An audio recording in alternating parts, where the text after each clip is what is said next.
Okay, I think we must start. The guys will send the link in a couple of minutes because they're working on it. So thank you everyone for being with us today. We are really very honored and happy to have you. I would like to start with a very brief introduction, and then I'll introduce my guests, and then we can start with our discussion. So on World Refugee Day, we take the opportunity to raise global awareness of the hurdle that's facing Syrian refugees who are not sufficiently informed about the dangers facing them in Syria should they be forced to return in the current reality. We took this opportunity with this panel and with other social media content that we are working on to call on UNHCR and all other relevant institutions to fulfill the responsibility to inform Syrian refugees and IDPs as well of the reality in Syria and prevent the unsafe and premature return of displaced Syrians to an unsafe Syria. So a critical component of the safe, dignified, and voluntary return is access to reliable information about whether it is safe to return or not. This information helps the displaced understand whether their return conditions have been met, as well as the process involved. In particular, it might help highlight any inconsistencies between the process and their legal rights as refugees and IDPs to return home without fear of harassment or targeting. Previous SACD research has shown that a staggering 87% of surveyed Syrian refugees were confident that they had enough information through informal channels to judge whether their return conditions had been met in their areas of origin. The informal sources include family and media, which were their main sources of information. However, further questioning revealed that they were unaware of the critical and potentially life-threatening components of the regime's requirements for return. And so a closer examination of one key mechanism used by the regime in dealing with refugees who are considering return shows that their sense of being informed about the conditions on the ground is utterly misguided. And as such, SACD service revealed a potentially dangerous lack of real information from those supposed to be informing them on all the aspects of the return conditions. And to start with, before I start, I would like to introduce my speakers. We have with us today Lisa Blinkenberg from Amnesty Denmark, Agop Yakup, who's a Syrian refugee and activist in Denmark, Ralph Haddad, he's the head of advocacy and research at Besma al-Zaytouni, Dr. Ruba Mhaysin, she's the founder and director of SOA for Development and Aid, and Khan Akdogan, who is the head of programs at Nexus Action. I'd like to start with Lisa. So according to various reports by Human Rights Watch, by Amnesty International, by SACD, Syrian returnees have been facing horrifying conditions when returning to Syria, ranking from arbitrary detention to death under torture to harassment and other violations as well. Do you think that the Syrian refugees who are returning know what is awaiting for them when they go back to Syria? Do you believe that they have sufficient information on the security and living conditions that make their return truly voluntary? Okay, thank you very much for the question. No, I don't think they have reliable information. There's a lot of misinformation going on as well. And Amnesty International launched a report back in September last year, where we had been interviewing 66 persons and showing these cases. These were returnees coming back to Syria from Lebanon and from the Rukban informal settlements from France, from Turkey, Jordan, Germany, and the United Arab Emirates. And we spoke to them, and they all said that they have had been subjected to arbitrary detention. So there were actually 59 cases of arbitrary detention, 33 cases of torture and ill treatment, 27 cases of enforced disappearances, and 14 cases of sexual violence and rape. And actually, those people, they did not expect these violations because they had not been involved in any opposition-related activities. And but they found themselves being subjected to violence and gross human rights violations because they had sought asylum abroad. So and they were considered as like terrorists also by the Syrian government and the security forces, and we have statements on harassment and at the border control and people that were severely mistreated because they were asked and considered to be terrorist, and with statements like, why did you leave Syria? Because you don't like Bashar al-Assad and you don't like Syria, and you are a terrorist, and Syria is not a hotel that you leave and can return to when you want. So yeah, I would like to stop here, or should I go on? No, that's perfect. I want to address the same question to Ruba. Ruba, you have been with the refugee community in Lebanon, and we all do understand the difficulties that Syrian refugees face in Lebanon. And thus we find many of them being forced to make the bitter choice of having to go back to Syria in the current conditions. Do you think these people are actually aware of the situation before making the decision to go back? Thank you, Haya, and thank you, Lisa. I will continue where Lisa stopped, actually. As you know, the refugees' intentions and perceptions are definitely in articulation of the two-sided pre- and post-conditions, so the conditions in Syria and the conditions in Lebanon. So without clear information lines that impact refugees' decisions, people are not able to do informed decisions to go back to Syria, despite the very high intention rate. So if you look at the intention rates posted by UNHCR, you will find 70% of refugees who state that they are intending to indeed return, but still refugee returns are being recorded, confirming that regardless of the terrible situation in Lebanon and in Syria, refugees still want to return to Syria. However, if you look at the statistics, we see that the statistics in 2016, 2017 were low, 5,300 returnees from Lebanon to Syria in 2016, 11,000 in 2017. Then they peaked in 2018, 2019, because people didn't know that if they returned, what was going to happen. The borders were open, so a huge number of refugees went back into Syria. Then the numbers went, drastically down because of word of mouth spreading about the lack of safety in Syria, that the conditions are not yet, in place. So even though the conflict is peaking in Syria, it's reaching its highest, level, lowest level of even though the conflict peak in Syria has become behind our backs, and the violence has reached a low level in terms of the violence that we see, blood and shelling, etc.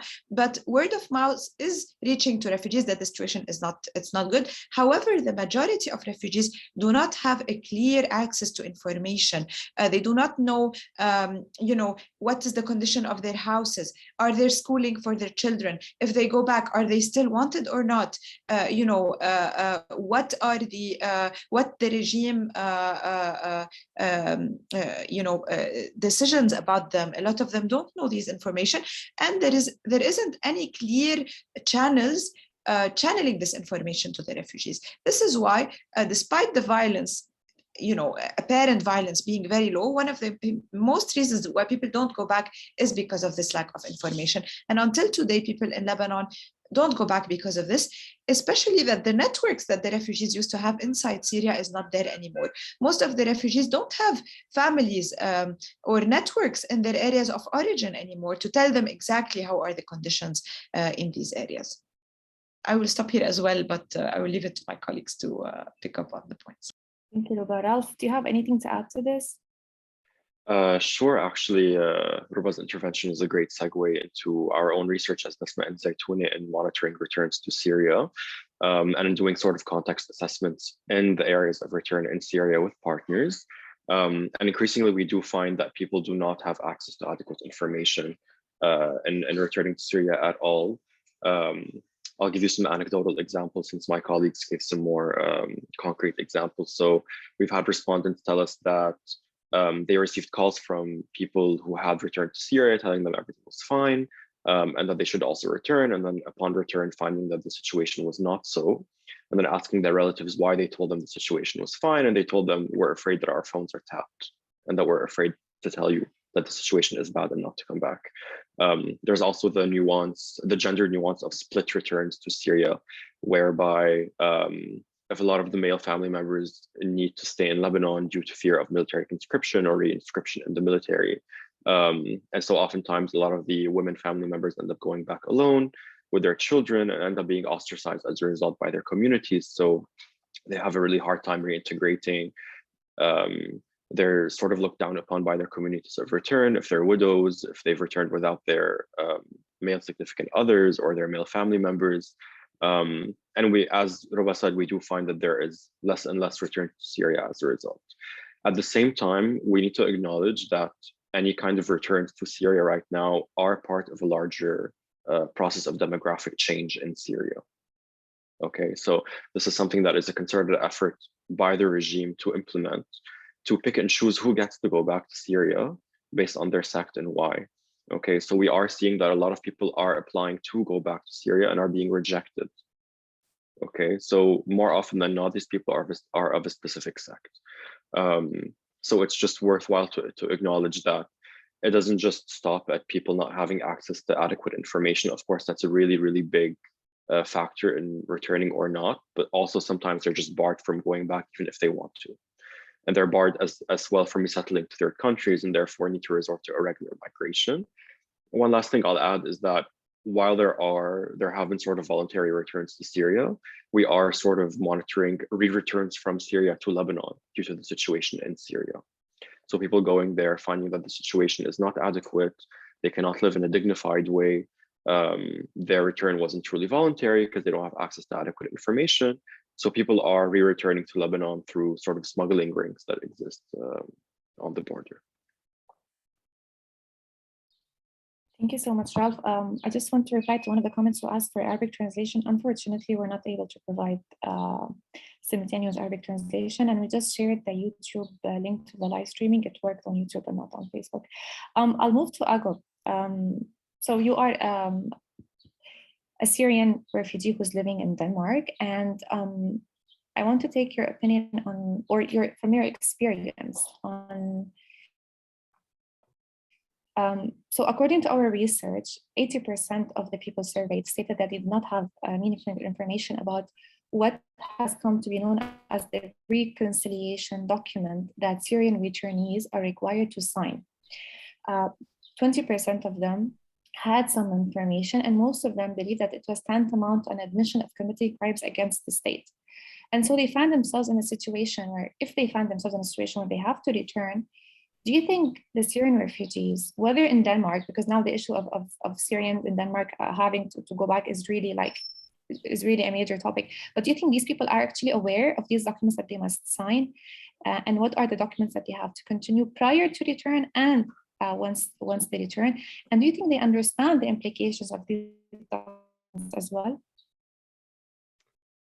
Well, thanks for the question, Haya. I'm not sure if I can answer your question like according to if I have read any if I knew as many sources as maybe Lisa would answer, but I would answer from my understanding of this issue. You know, if people are informed about whether they will be arrested or they will be persecuted and so on and so on.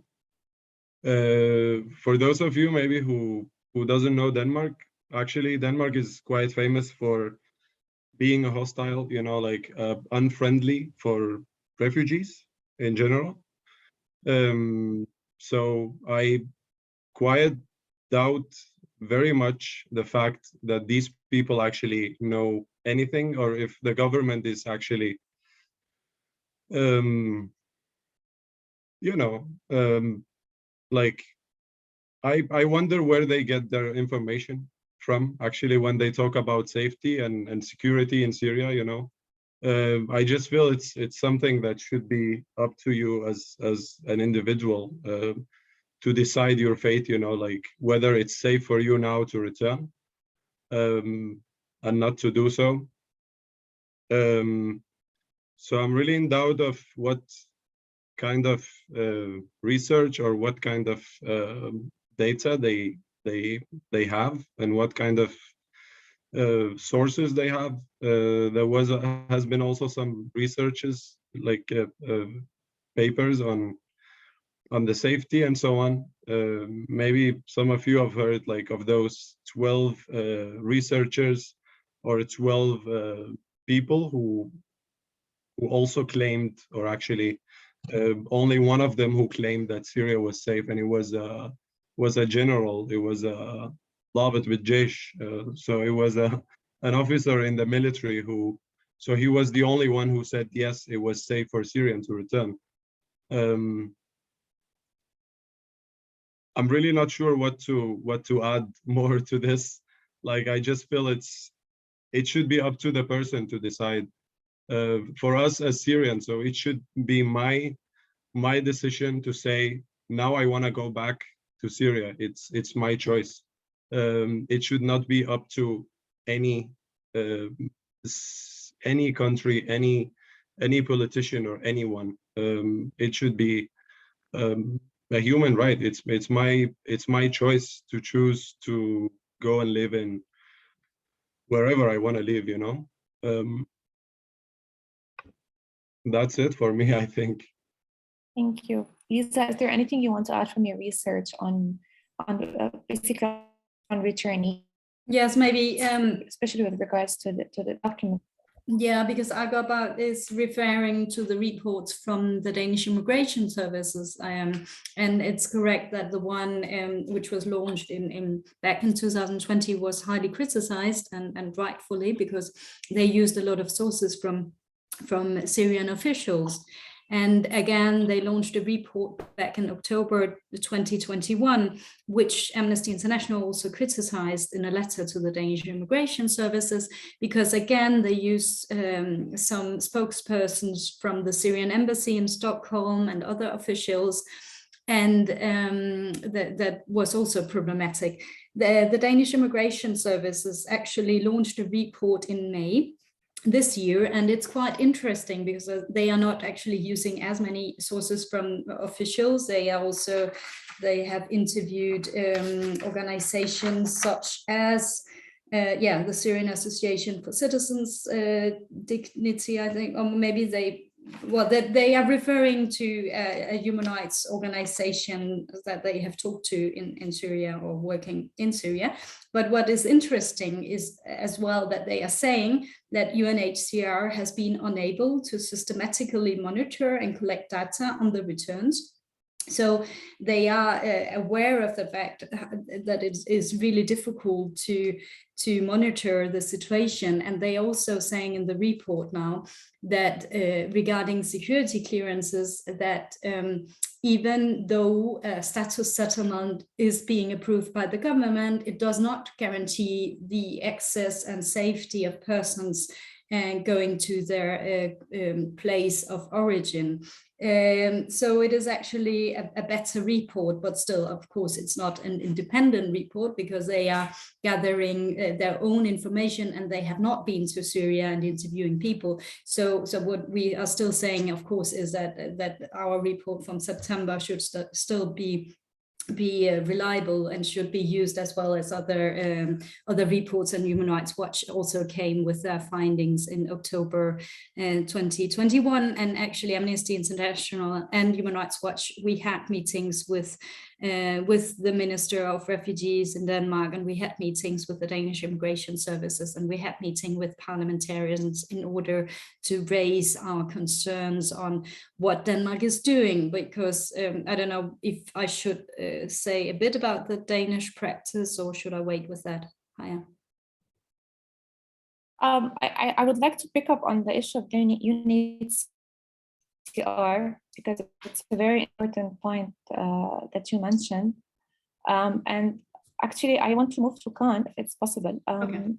So Khan, if we have a closer examination of one key mechanism used by the regime in dealing with refugees who are considering returning now, shows that their sense of being informed is really misguided, like I mentioned. And our surveys and our research revealed that there is real lack of information from those who are supposed to be informing the refugees on return conditions, particularly the UNHCR. So in your opinion, whose responsibility is it to inform Syrian refugees on the reality in Syria before they return? Because we know that the UNHCR has this responsibility explicitly stated in its mandate for Syria. But do you think it is actually fulfilling its responsibility adequately among the refugees? Yeah, thank you, Haya. So first, let me start by welcoming everyone on behalf of VDSF as well as co-host of this organization, this event. And just a brief information on VDSF, we have a gathering of more than 40 NGOs, Syrian NGOs based in Turkey, Lebanon, Jordan, Iraq, and we advocate for durable solutions for displaced Syrians both inside Syria and refugees. So going back to your question, let me start by setting the scene, maybe in a larger settlement. We can start by saying when we talk about return, we mainly focus on government-held areas. And also we've talked about the reports published by Amnesty and Human Rights Watch recently, and they very much demonstrated the conditions, the dire conditions facing the returnees, such as persecution, arrest, torture, and death. But sometimes these reports were met with some skepticism because they only focus on maybe isolated cases and in only one control area of Syria. So this may lead to a thinking that maybe other control areas of Syria is safe, or they are safer for return. So based on this notion, we as VDSF conducted a survey in the final months of last year, in 2021, and we covered all control areas of Syria and surveying more than 700 Syrians who are residents who have been in their original place of residence throughout the war, throughout the conflict, IDPs, and also returnees. So basically, our data confirmed the consensus in the rights groups that nowhere in Syria is safe. And even we break it down to various aspects of safety, such as material, legal, physical, or psychosocial, the situation, the results don't change. Nowhere in Syria is safe. I would also like to give some statistics, not to bore you, but maybe to give a clearer picture of the situation. We've seen that 41% of returnees said they did not return voluntarily. So they were either forced, pressured, or incentivized, or sometimes misguided to make this decision of return. And another 42% said their returns were mainly guided by push factors rather than pull factors. So the situation in host community, I mean, various aspects from education to livelihoods to maybe hate campaigns, hate speech against refugees played a larger role in making this return decision than pull factors such as the quality of life or the conditions inside Syria in making their decisions to return. Especially concerning for us was the return experiences that were guided by UNHCR or UN agencies. Among 300 returnees, only 13 said their return were facilitated by UNHCR. So the very low number of returnees actually are having this journey by a facilitation from UNHCR. And only 2 of these 13 returnees said their return was voluntary. This also implies that UNHCR is somehow involving in forced returns or pressured returns from host countries to Syria, which is of course, source of concern for all of us. And 4 out of those 13 UNHCR facilitated returnees said they were counseled or provided with sufficient information. So even though UNHCR is involved in this process, we've seen that the level of or the quality of information provided to the returnees is definitely insufficient.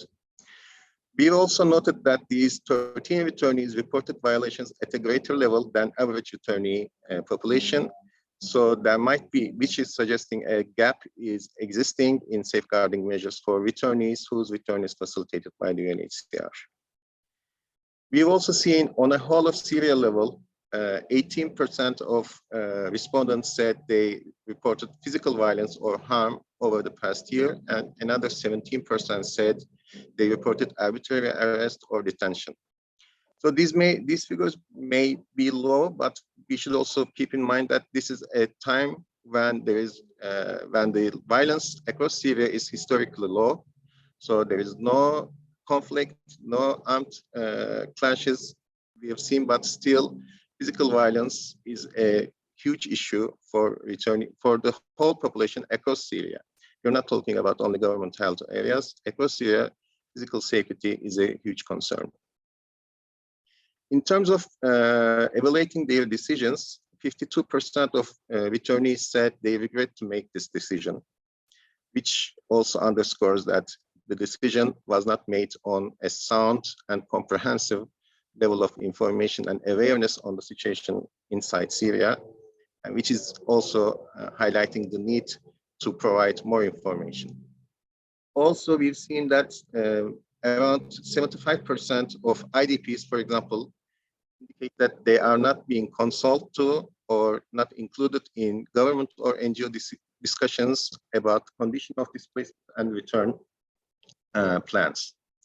So this also indicates the need for becoming more inclusive and more comprehensive in making any type of discussion or plans for return of refugees and IDPs. So going back to your original question, Haya, I think it's very clear that the UNHCR is not playing its supposed role in providing sufficient information for returnees, and more should be done in this regard. Maybe we can go back to this issue in other rounds. Thank you. I wanted to jump to Ralph. I don't know if you're still with us because I can't see him. If not, I can. Ralph, are you still here? Okay, Ralph is not here, no problem. He's here, but there's no picture, but he's here. Ralph? Sorry, yes, give me a second, Haya, if you want to jump back to me later in 5 minutes. Okay.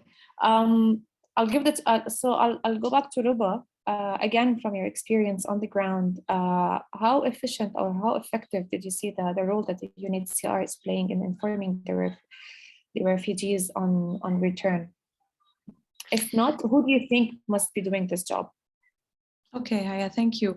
So, I mean, based on all the previous interventions, there is now a clear I think we all agree that refugees do not have the information that they need to make an informed decision about going back.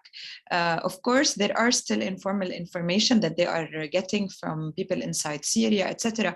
But there is a process as well for return, and this process needs to be very clear. The implications of this process need to be very clear. For example, access to their properties and the HLP rights, and how to, be able to go back to their own property. This also needs a process that isn't clear. Now, of course, officially, it is the mandate of the UNHCR to provide this information. First of all, the UNHCR isn't collaborating with local organizations. So, for example, we have really pushed very hard to be included in the regional meetings, in the meetings that happen every month about return. As local organizations, we pushed very hard to be included in looking at the thresholds of return. Of course, what we, all the comments we gave on the threshold, then the threshold completely changed after all the work that we did together. So first of all, I think the UNHCR is the responsible entity. Second of all, there should be more collaboration between the UNHCR and the local organization. One of the excuses of UNHCR is that we do not have the permission from the regime, for example, to access certain areas or monitor the refugee returns. This is where I want to urge the donors to continue working with local organizations. For example, as SAWA for Development and Aid, we do close monitoring for refugees from the moment they leave their homes until they go back. And from this data, we get localized mapping about what are the obstacles that refugees are facing, what are the differences between locations, because I saw in the chat a question about differences.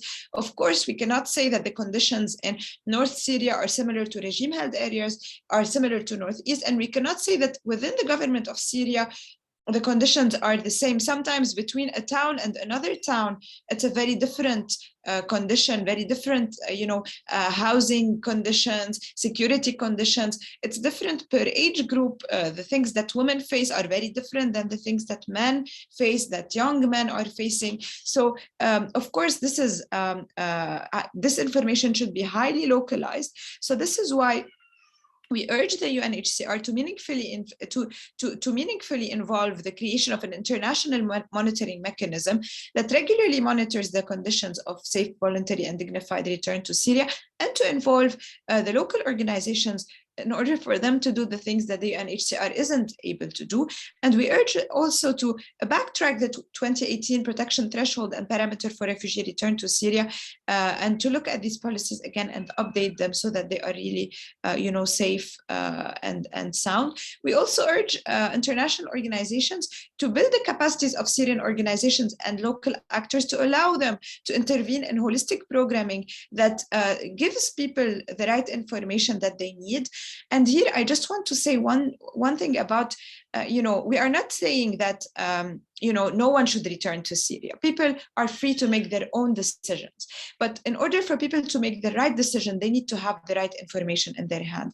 And return should be a right for all, but not imposed on anyone. This is why when we say, of course, we are against people being shipped from Turkey to safe, quote unquote, areas inside Syria. People should have their own decision making in this. But at the same time, people need to have the right of return, which is not the case right now, because the regime, as you know, there is the security clearances that people need to get from the regime, which isn't granted for everyone. And sometimes it isn't granted from people simply because they are originally from Daraa or from Homs, or because they belong to a certain family, or because they are said to be traitors. So we are pushing for people to make their own decisions. And as civil society organizations, as UNHCR, we need to be there and ensure that they make the decision and have the protection that they need and the support that they need. However, having access to relevant and clear information is a prerequisite for them to make informed decision, and not being forced into, just being shipped and sent back, deported, or returned back to Syria, or even being forced to make the decision because they don't have the information, thinking they are making the right information. One last thing, I go back to what Akop was saying, which is very true. Where are people getting information from?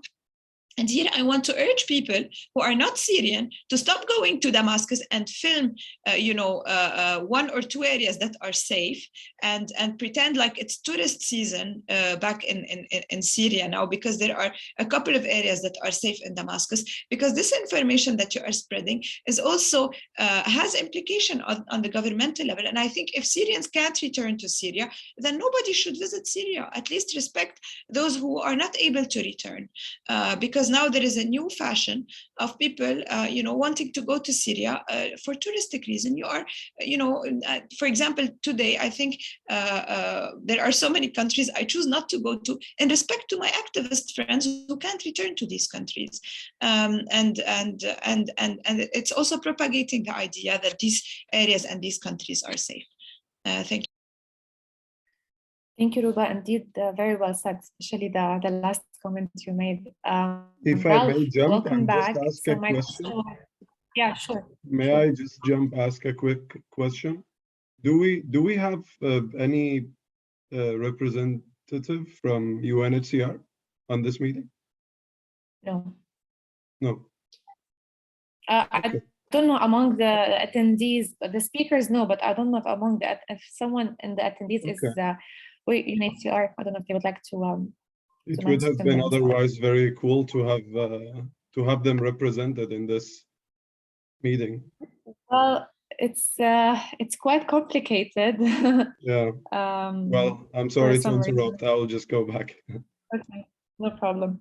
So Ralph, I wanted to go back to you, building on what Ruba said. My question was, so we all know that in the UNHCR's mandate on Syria, they are obliged, or it's their responsibility to inform Syrians on return. However, do you think they are fulfilling this responsibility?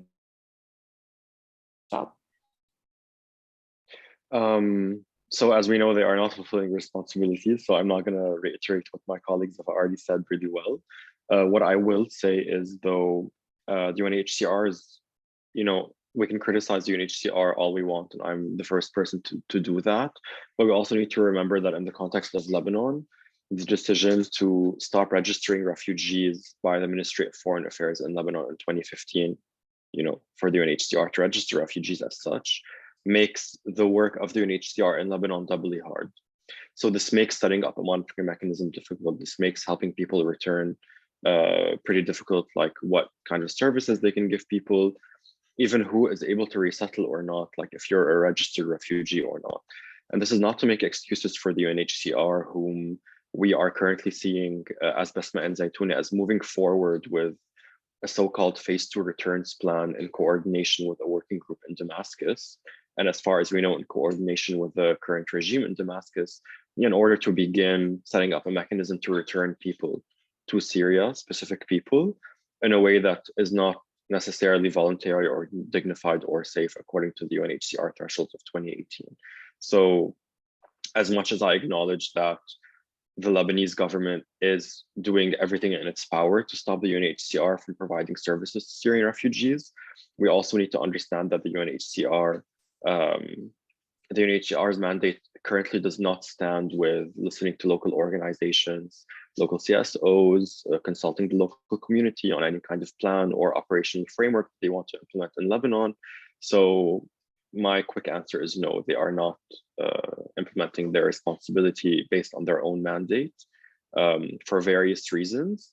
But I feel like I recently had a meeting with the deputy director at UNHCR, and I was asking her why UNHCR does not consult with local organizations when they want to change their operational framework, and she just didn't know what to say.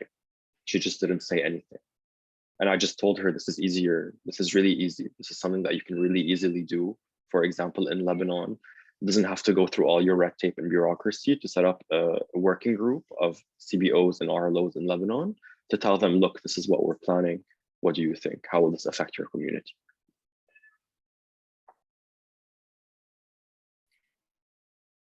Thank you, Ralph. If no one has something to add, I think we've spoken very clearly on the role of UNHCR and what they're supposed to do. I want to move a bit to host communities. And I'll perhaps, Khan, I believe you are Turkish, so I think I can address you a question about Turkey. So with the increased pressure on Syrian refugees in countries like Turkey, Denmark, Lebanon, to go back to Syria, do you believe there is sufficient information in the public of these countries, yani the host community, on what Syrian refugees are likely to face if they are forced to return? And what do you think needs to be done about that? Who needs to work on this?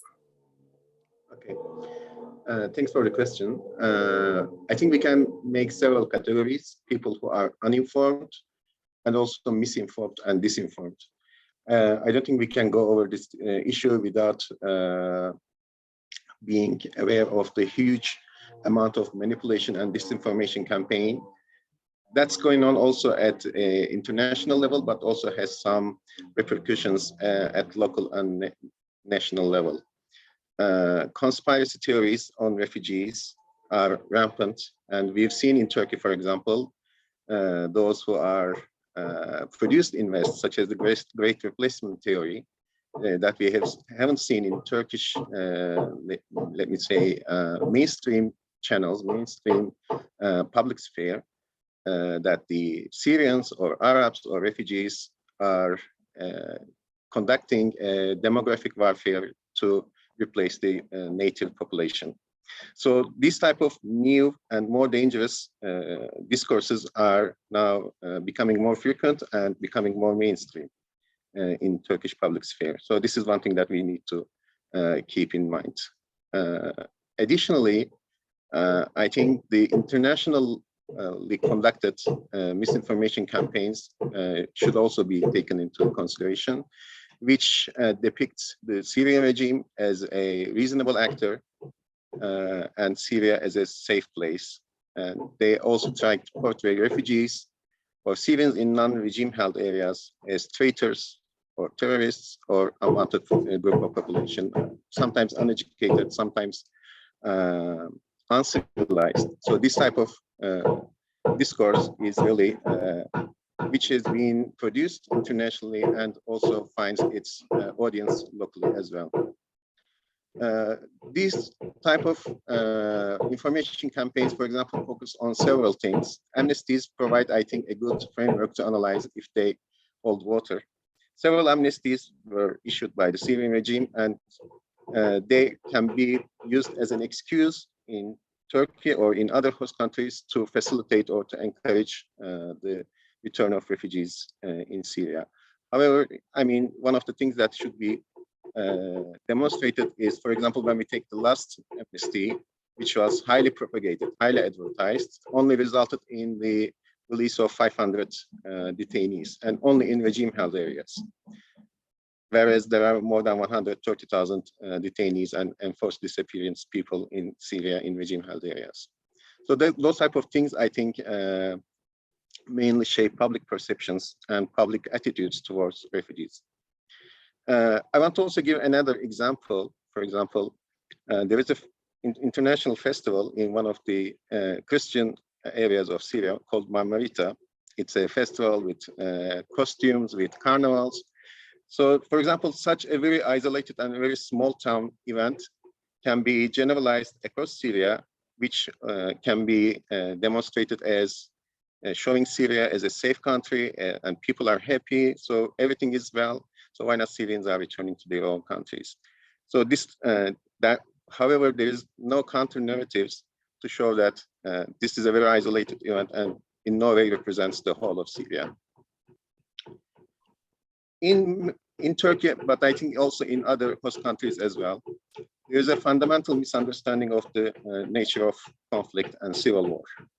I witnessed personally many Syrian colleagues of mine who are young people in general, and being asked by Turkish people why are not fighting in their countries and not defending their homelands. And this is because even though we are now in the 12th year of the conflict, the nature of the conflict and how it unfolded and how it continues is not being properly understood. So this also leads to a distorted perception of the war, of the displacement and other results, consequences of the conflict. And so, but there are also good examples for, or let me say, some successful, quote unquote, stories that can be used. The latest episode related to Tadamun massacre, for example, we've seen how when the evidence is irrefutable, how the perceptions can change and how the regimes, for example, propaganda machine can remain silent. We haven't seen any counter narratives from regime when the Tadamun massacre and its evidence, its everything related to it was unfolded. They remain silent. So such examples, for example, can really affect public opinion in a positive way and set the correct narrative. The right defenders and activists many times faced harassment and hate campaigns, especially online. And that can be intimidating and also exhausting. But I think it will be ultimately Syrian civil society in partnership with their local and international partners that needs to be fighting against misinformation campaigns and establish a correct narrative on the situation of Syrian refugees and their return conditions. Of course, these efforts should also target and involve social media regulations and should involve actions such as taking down content that is deliberately spreading misinformation and hate speech, and also pushing for enforcement of relevant laws and regulations of the host country. So I think that's from mainly Turkish perspective, but also to a larger extent, host countries' conditions currently regarding the perceptions for Syrians and their return conditions. Thank you very much. It's indeed very insightful. Agop, as a Syrian who's living in Denmark and let's say Europe, how do you think that the general, do you think there is sufficient information among the public on the issue of what would happen to these refugees if they go back? Do you think they actually understand this? And what do you think needs to be done to change that? Who needs to work on this? Well, I maybe could actually give an example of like the system in Denmark. Maybe it could maybe lead to the answer. So actually, when you arrive in Denmark, you ask for asylum. So you end up at a place called Sandholm, which is like the main center that receives refugees, asylum seekers. So at that center, you are told nothing about like what you should say and what not to say, in terms of, you know, that Denmark has several different categories of asylum. You know, like the asylum I got is political asylum 9 years ago. So there are so many people who actually like get rejected in the system because of the lack of information, the lack of informing people on like what is this interview about? You know, who are you going to sit in a room with, and who is the person you are going to discuss your journey to Denmark with, you know? So I seriously don't believe I so much doubt that these government Denmark that they know shit about what's happening in Syria, you know. I think we all as Syrian knows that there are so many lists of wanted people, you know, and this list is issued by Syrian security forces. And this list will include like people who have expressed their opinion or have said something or criticized the government or the regime, you know.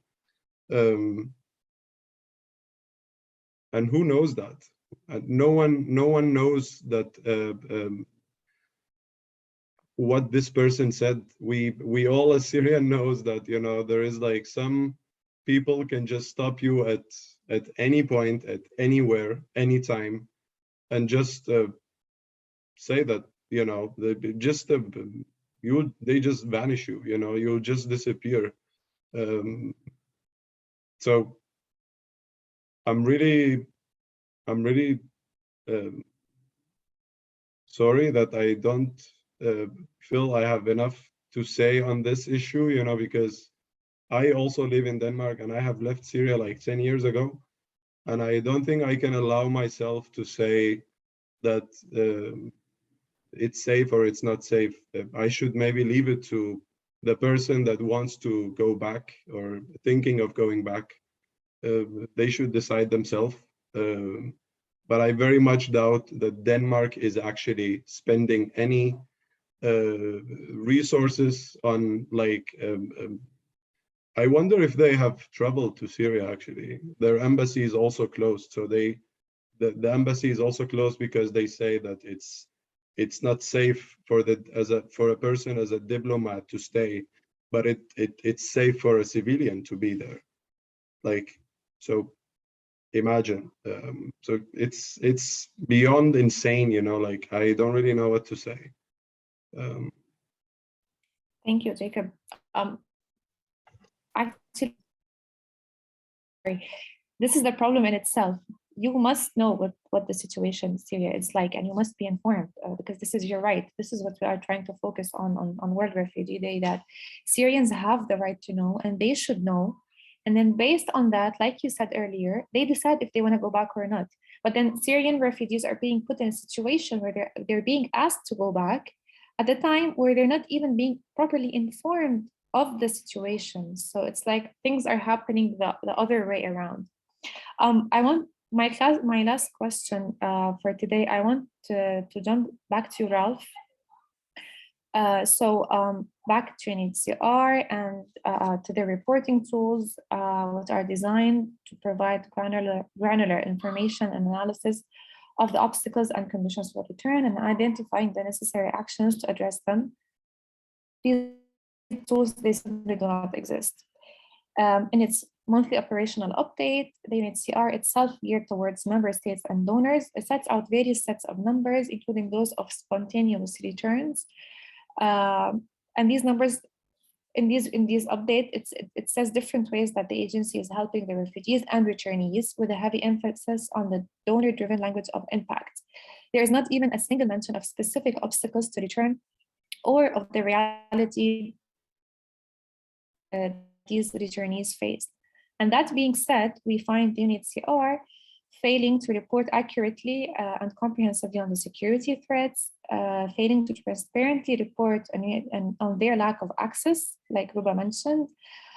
They fail to include a comprehensive and detailed reporting on their own protection thresholds. And they fail to clearly communicate to the relevant international bodies that it has no way of ensuring that the returnees are not being persecuted by the regime. And so that being said, I want to end today's panel with recommendations. What are the recommendations to the UNHCR which you think it should work on to improve its monitoring, reporting, and the overall role it plays when it comes to return? So here we are not here to criticize the UNHCR per se. We are here also to say what must be done. And I believe Ruba covered part of this already in her answer. But I really want to know from you, what are your recommendations as to how it should improve its tools? Hello, this is a great question because we are not necessarily in a position to tell the UNHCR to improve its MNDE reporting tools and the way it collects data. But what I can say is, I can tell the UNHCR it's not enough to set up an advisory board of so-called refugee leaders who are doing basically unpaid labor to the UNHCR in order to check off a box that, hey, yes, we're working with local organizations. This is not enough. I think every single project and any kind of geographical area of operation where UNHCR exists needs to involve structural design with local actors, and specifically with local actors who work with affected populations UNHCR is trying to serve. So, for example, for the example of Lebanon, I can say that the UNHCR needs to ensure that, for example, a diverse set of Syrian CSOs and Syrian RLOs are structurally included in and have greater power in discussions and decision-making policies regarding any kind of refugee policy or program or design the UNHCR wants to come up with, including in the durable solutions working groups at these levels. And I don't know if you know what those are, but in each specific locale, the UNHCR, for example, in Lebanon, it has a regional durable solutions working group. And before Basma and Zaytouni and Alif were part of that working group, it was mainly INGOs working in Lebanon and not necessarily RLOs and local CSOs. And the fact that it was even so difficult to get a seat at the table as a well-recognized RLO, to be honest, is already a huge failure on behalf of the UNHCR in communicating to their own field and their own colleagues, but also not seeing local organizations as colleagues themselves, as people that they can learn from in their monitoring and reporting tools, as people they can be accountable to in their policies and the things they say, and also in the way that they make their own resources available to RLOs and CSOs locally. Like, we understand the UNHCR has a lot to provide as well. Why not open up a knowledge sharing platform? Why not help organizations register and get registration status? Why not, if these are sort of obstacles that they see as being major impediments for their work with local RLOs and CSOs, why not help those RLOs and CSOs get to that point where they can be partners? Because we are all ready to be partners. So I think this is my main takeaway from that. Thank you so much, Ralph. I don't know if anyone would like to add to what Ralph said in terms of recommendations, any of the speakers. If not, I can jump to questions. Ruba, I think 2 questions were addressed to you. I suppose you answered the first one, right? the question which was on, is there a clear set of information that applies to everyone? Ruba, are you with us? Yeah. Is there a clear set of information that applies to everyone? Though, is information about return to central Syria like that of return to its spouse, for instance? How can the issue of vetting information be tackled? Do you think we covered this this question, the very first question? Yes, we did that. Yes. Okay, great. There's another question. What about return conditions in regions that are not under regime control, including the north of Syria from Turkey? Anyone would like to address this question? If you feel like it wasn't addressed. No? Tom? Hi, maybe I can just, reiterate what I've said in the first question. We also tried to cover the situation in Northeast and Northwest, but the findings were those areas are also not safe when we consider the protection thresholds set by UNHCR. So we can't advocate for returns, or we can't declare any area of Syria safe, be it Northwest, Northeast. The situation, of course, there is some variations between the regime areas and liberated or non-regime held areas, but this overall assessment remains the same. They are not safe. Thank you very much. I don't know if anyone would like to add any question, but seems like no more questions. Thank you for everyone for joining. Thank you for all our speakers. I believe it was really, really informative. We are here today not to... Yeah, sure. I think Lisa actually wrote that she knew a person. She wrote in the chat, maybe this could be a good suggestion to invite this person next time to next meeting. Well, I was gonna comment on this, that I believe most of the institutions here today, including us, are already in contact with UNHCR, and we are trying our best to convey the message, to provide them with our recommendations. I mean, I know that our diplomatic team this week already held meetings. Sorry? I said amazing. I don't doubt that, but it was maybe like just a side note. So, I believe we are trying our best with the UNHCR. We really hope that they would respond. And this is why we are here today. We hope that your answers were really beneficial for the experts who are here with us. Thank you very much for sharing your thoughts. Thank you very much for sharing your experiences. If there are no more questions, Arabic. We tried. It was planned, but unfortunately we couldn't.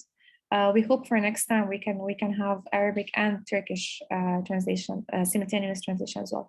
So from my side, I would like to end today. Thank you everyone for being here with us, and I hope to see you all again very soon.